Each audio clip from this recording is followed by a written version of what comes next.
Hi friends, welcome to my YouTube channel. ಇವತ್ತು ನಾನು ವರಮಹಾಲಕ್ಷ್ಮಿ ಹಬ್ಬವನ್ನು ಯಾವ ಥರ ಆಚರಿಸಬೇಕು, ಅದರಿಂದ ಆಗೋ ಪ್ರಯೋಜನಗಳೇನು ಅಂತ ಈ ವಿಡಿಯೋದಲ್ಲಿ ತಿಳಿಸ್ಕೊಡ್ತಾ ಇದ್ದೀನಿ. ಈ ಸಲ ಬಂದು ಆಗಸ್ಟ್ 8ಕ್ಕೆ ವರಮಹಾಲಕ್ಷ್ಮಿ ಹಬ್ಬ ಬಂದಿದೆ. ಈ ಸಮಯದಲ್ಲಿ ಪೂಜೆ ಮಾಡಿದರೆ ವರಮಹಾಲಕ್ಷ್ಮಿ ಮನೆಗೆ ಬರ್ತಾಳೆ. ದೇವಿಗೆ ಯಾವ ಬಣ್ಣದ ಸೀರೆ ಇಷ್ಟ, ಇದ್ರ ಬಗ್ಗೆ ನಾನು ಮಾಹಿತಿನ ಕೊಡ್ತೀನಿ ಈ ಒಂದು ವಿಡಿಯೋದಲ್ಲಿ. ವರಮಹಾಲಕ್ಷ್ಮಿ ಹಬ್ಬವನ್ನು ಯಾವ ದಿನ ಆಚರಿಸಬೇಕು, ಆಗಸ್ಟ್ 1ರಂದ ಅಥವಾ ಆಗಸ್ಟ್ 8ರಂದ ಆಚರಿಸಬೇಕಾ ಎಂಬುದನ್ನು ಈ ವಿಡಿಯೋದಲ್ಲಿ ತಿಳಿಸ್ತೇನೆ.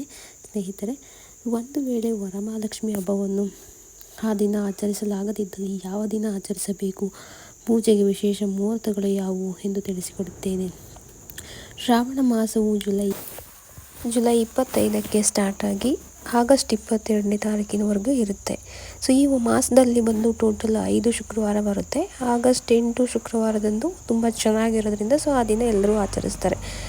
ಆದ್ದರಿಂದ ಆ ದಿನ ಆಚರಿಸೋಕ್ಕಾಗದೇ ಇರೋರು ಶ್ರಾವಣ ಮಾಸದ ಯಾವುದೇ ಶುಕ್ರವಾರ ಆಚರಿಸ್ಬೋದು. 5 ಮತ್ತು ಕೊನೆಯ ಶುಕ್ರವಾರವನ್ನು ಬಿಟ್ಟು ಮಾಡ್ಬೋದು.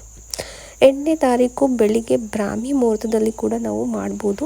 ಅದಲ್ಲದೆ ನೆಕ್ಸ್ಟ್ ಟೈಮ್ ಬಂದುಬಿಟ್ಟು ನಾವು ಬ್ರಾಹ್ಮಿ ಮುಹೂರ್ತದಲ್ಲಿ ಎದ್ದು ಅವ್ರಿಗೆ ಪೂಜೆ ಮಾಡೋಕ್ಕಾಗಲ್ಲ ಅಂಥವ್ರು ಬಂದುಬಿಟ್ಟು ಮಧ್ಯಾಹ್ನ ಬಂದುಬಿಟ್ಟು 12:15ರಿಂದ 12:50 ಪೂಜೆ ಮಾಡ್ಕೋಬೋದು.